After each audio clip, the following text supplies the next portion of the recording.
Welcome to star 9 news. ZP vice chairman పదవి ఇచ్చారు, అడుగడుగునా అవమానించారు. బీఆర్ఎస్ లో అగ్రకులాలదే ఆధిపత్యం. అప్పటి మంత్రి జగదీశ్వర్ రెడ్డి, జిల్లా పార్టీ అధ్యక్షుడు కంచెల రామకృష్ణారెడ్డిలతో నేను ఒక ఎస్టీ అనే విపక్షతోనే అనేక మార్లు అవమానాలు ఎదుర్కొన్నాను. జిల్లా పరిషత్ మాజీ వైస్ చైర్మన్ దినావత్ బిక్కు నాయక్ ఆవేదన. యాదాద్రి భువనగిరి జిల్లా భువనగిరిలో శుక్రవారం ఏర్పాటు చేసిన మీడియా సమావేశంలో మాజీ జెడ్పీ వైస్ చైర్మన్ దినావత్ బిక్కు నాయక్ మాట్లాడుతూ బీఆర్ఎస్ పార్టీలో అగ్రకులాల అహంకారంతో తాను అనేక మార్లు అవమానాలు ఎదుర్కొన్నట్లు ఈ సందర్భంగా వివరించారు. విద్యాధికుడిగా 18 సంవత్సరాలుగా పార్టీ కోసం క్రమశిక్షణ గల కార్యకర్తగా, నాయకుడిగా పనిచేశానని గుర్తు చేశారు. నేడు పార్టీ సభ్యత్వానికి రాజీనామా చేస్తున్నట్లు మీడియా ముందు లేఖలో విడుదల చేశారు. ఇక ముందు రాబోయే రోజులలో తమ గిరిజన వర్గాలకు అవమానాలు జరగకూడదనే ఆలోచనతోనే పార్టీకి రాజీనామా చేస్తున్నట్టు వెల్లడించారు. గిరిజన బిడ్డగా పార్టీ కోసం అహర్నిశలు పనిచేస్తున్నా తమకు తగిన గుర్తింపు ఇవ్వకపోను అవమానించడం పట్ల ఆయన ఆందోళన వ్యక్తం చేశారు. బీఆర్ఎస్ లో అగ్రకులాల ఆధిపత్యానికి తాను ఎంతగానో మానసిక వేదనకు లోనయ్యానని ఈ సందర్భంగా ఆవేదన వ్యక్తం చేశారు. తనకు నిధులు విడుదల చేస్తానని ఆశ చూపించి ఎటువంటి నిధులు ఇవ్వకుండా మోసగించారని అన్నారు. పదవి మాకు, పనులు వాళ్లవని చలామణి చేశారని తెలిపారు. ఇటీవలే గెలుపొందిన బీఆర్ఎస్ నూతన సర్పంచ్ల సన్మాన కార్యక్రమంలో కేటీఆర్ ముఖ్య అతిథిగా పాల్గొన్న తనకు ఆహ్వానించకుండా జిల్లా పార్టీ అధ్యక్షులు అవమానపరిచారని పేర్కొన్నారు. కలెక్టర్ నూతన భవన ప్రారంభోత్సవంలో తమకు గుర్తించకపోగా మంత్రి జగదీశ్వర్ రెడ్డి దగ్గరికి వెళితే నువ్వు ఎందుకు వచ్చావు, జన సమీకరణ నీ పని నువ్వు చేసుకో అంటూ పంపించాడని, యాదాద్రి టెంపుల్ ప్రారంభోత్సవంలో తనకు ఏమాత్రం ఆహ్వానం లేదని, పార్టీ కోసం వివిధ పార్టీల నుంచి నాయకులను తమ పార్టీ వైపు తీసుకువచ్చి క్రమశిక్షణతో పార్టీకి సేవ చేశానని, పార్టీ హైకమాండ్ దృష్టికి తీసుకుపోయినా చివరికి వీరికి అప్పగించడం తనను మానసికంగా కలిచివేసిందన్నారు. సేవాలాల్ సంతు భవన నిర్మాణం కోసం సర్వే నంబర్ 64లో పనులను తమతో ఇతర నాయకులకు అప్పగించడం పట్ల తనను అవమానించడమేనన్నారు. అవమానాలు భరించలేక తమ ప్రాంత ఎమ్మెల్యే గొంగిడి సునీత మహేందర్ రెడ్డి దృష్టికి తీసుకుపోయినా ఫలితం లేకపోయిందని అన్నారు. సమావేశంలో ధర్మవరం సర్పంచ్ మంగ్య, తుర్కపల్లి మాజీ vice MPP Srinivasu, PSCS director Chandramouli, K Kumraiah, L Srinivasu, P Rajaiah, S Yadagiri, K Poshetti, CH Srikanth, P Venkat తదితరులు పాల్గొన్నారు. బీఆర్ఎస్ లో ఉండి 18 సంవత్సరాలు అనుభవించిన ఇక్కడ అగ్రకులాలదే ఆధిపత్యం.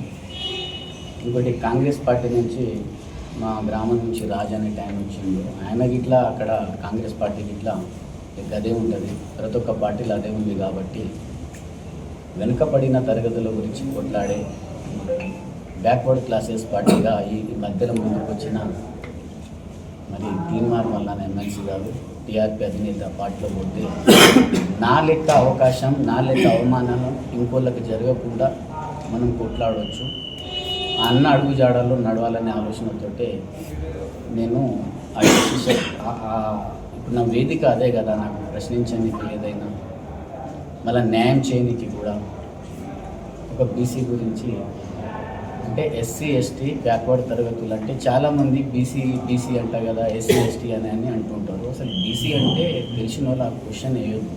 నేను న్యూ బీసీ హాస్టల్లో ఉంటే చదువుకున్నా, ఇక్కడ వచ్చాము, ఆడ ఎస్సీ కాలేజ్ హాస్టల్లో చదువుకున్నాను. మనం అంతా ఒకటి కాబట్టి నేను అందులో ఉంటేనే న్యాయం జరుగుతుంది అని చెప్పి అనుకుంటున్నాండి. నాది అట్లా మళ్ళీ మీకు ఏమైనా ఆహ్వానం అందించాడు, మీరంతా మీరే పోతున్నారు. నాకు ఆ పార్టీ యొక్క సిద్ధాంతాలు అవన్నీ నాకు నచ్చే, నేను నాకు ఈ విధంగా జరుగుతుంది అంటే అట్లాంటి ఉన్న జెన్యున్ క్యాండిడేట్ ఉంటేనే మనం ముందుకు వెళ్ళగలుగుతాం అని చెప్పేసరికి నేను ఆ ఆలోచనలో ఉన్నాను. అయితే ఇప్పుడు ఆయన చెప్పేసరికి అని కాదు, నేనే అన్నా ఇవన్నీ ఏగుకుంటూ వచ్చినాను. అయితే నిన్న రీసెంట్ జరిగిన కేటీఆర్ మీటింగ్కి ఇట్లా వీళ్ళు పిలవకపోవడానికి కారణం ఏందండి? నాకు అది చాలా బాధాకరమైనది. ఈ కంచర్ల రామకృష్ణారెడ్డి డిస్టిక్ ప్రెసిడెంట్ ఉన్నాడు, అసలు ఎందుకు పెడతారు? వీళ్ళే ఉంటారు అన్నట్టు, అక్కడ గాలకు చెప్పేస్తారు, అయిపోతారు. ఈ పార్టీకి నేను మన భువనగిరి నుంచి గిట్లా అప్పట్లో ఉన్న జితా బాలకృష్ణారెడ్డి గారు ఉండే ఆయన కారణం నుంచి గిట్లా నేను బీటెక్ ఇక్కడ వాచల్ ఇంజనీరింగ్ కాలేజ్ చదువుతున్నప్పుడు గిట్లా నేను చేసుకుంటాం, మీకు తెలుసుగా అన్న. నేను అప్పటి నుంచి వర్క్ చేసుకుంటూ వచ్చినా తప్ప ఏనాడు నేను పార్టీ క్రమశిక్షణ లైన్ దాటిపోలే. వాళ్ళు ఇబ్బందులు పెట్టినా నా మనసులో పెట్టుకున్నా. ఇంకా ఇంకెన్ని రోజులు అని చెప్పేసి నేను చెప్తున్నా. రెండోది, జగదీశ్వర్ రెడ్డి అనే వ్యక్తి ఏంటంటే, ఈ మినిస్టర్ గారు, ఈయనకు మేము ఒక గిరిజన బిడ్డని, నేను లంబడోళ్ళ బిడ్డని నేను.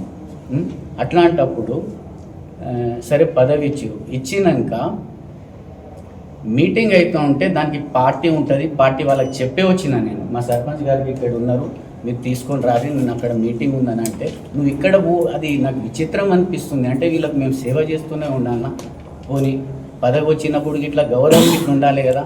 ఇది కాదని వాళ్ళు చెప్పమనండి. నేను క్రమశిక్షణ కలిగిన కార్యకర్తలకు చేసినానా లేదా, మా ఎమ్మెల్యే గారు, మా మహేందర్ అన్న వాళ్ళని చెప్పమనండి. ఇగో ఈ విధంగా అన్న ఫండ్స్ విషయానికి వస్తే ఇగో బీటీ రోల్ ఇక్కడ నుంచి ఇక్కడ ఉంది మేడం, ఇది వేయండి అంటే మీ ఈడే కాకుండా ఇంకే దగ్గర వేసుడు ఇదన్నా.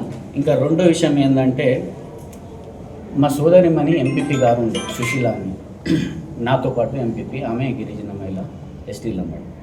అయితే ఏందనంటే, ఇక్కడ వాళ్ళు ఏం చేసిరంటే, మనం ఉన్నట్టు చెప్తే ఊళ్ళో ఉండొద్దు అన్నట్టు, ఇట్లా పార్టీ నష్టపోతుందని మనం డైరెక్ట్ చేసేసరికి ఈ బాబేంది ఇట్లా చెప్తుండని కూడా మరి పక్కపొట్టు ఉన్న వాళ్ళకి సంబంధించిన అగ్రకులాల మాటలు విని మమ్మల్ని దూరం పెడతా ఉంటే, అన్న వాళ్ళు విన్నరు, నీకు నష్టం జరుగుతుందని చెప్తున్నాం, అందరం కలిసి ఓడిపోయినాం.